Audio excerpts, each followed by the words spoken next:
লোকসভা নির্বাচনের প্রচার চালাতে বিহারে কংগ্রেসের নেতা রাহুল গান্ধীর একটি জনসভার মঞ্চ ভেঙে পড়েছে।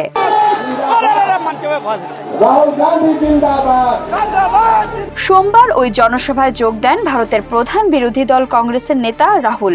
অন্য নেতাদের নিয়ে যখন রাহুল মঞ্চে উঠছিলেন তখনই হঠাৎ করে মঞ্চ ভেঙে পড়ে। যদিও নিজেকে সামলে নিয়ে পড়ে যাওয়া থেকে রক্ষা পান তিনি।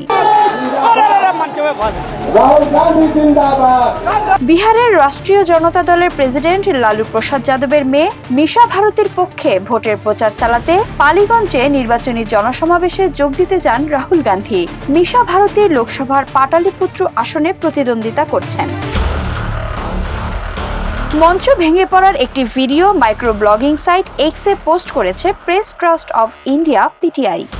ভিডিওতে দেখা যায় মিশা ভারতী রাহুলের হাত ধরে তাকে তার আসনের দিকে নিয়ে যাচ্ছেন। উপস্থিত জনতা চিৎকার করে তাদের অভিবাদন জানাচ্ছে।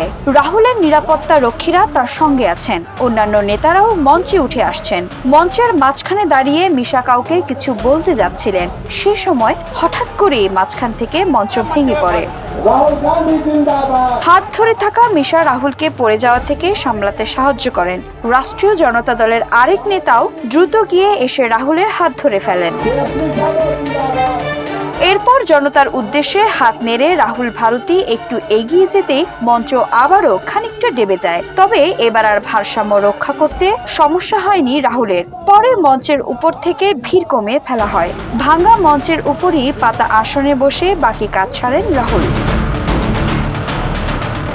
গত 19 এপ্রিল থেকে লোকসভা নির্বাচনে ভোট গ্রহণ শুরু হয়েছে। 7 দফায় এই ভোট গ্রহণ চলবে 1 জুন পর্যন্ত। আগামী 29 এপ্রিল ষষ্ঠ দফা ভোট অনুষ্ঠিত হবে। তার প্রচারেই দল ও জোটের পক্ষে প্রচারে এক রাজ্য থেকে আরেক রাজ্যে ছুটে বেড়াচ্ছেন। বিথি দাস, 71।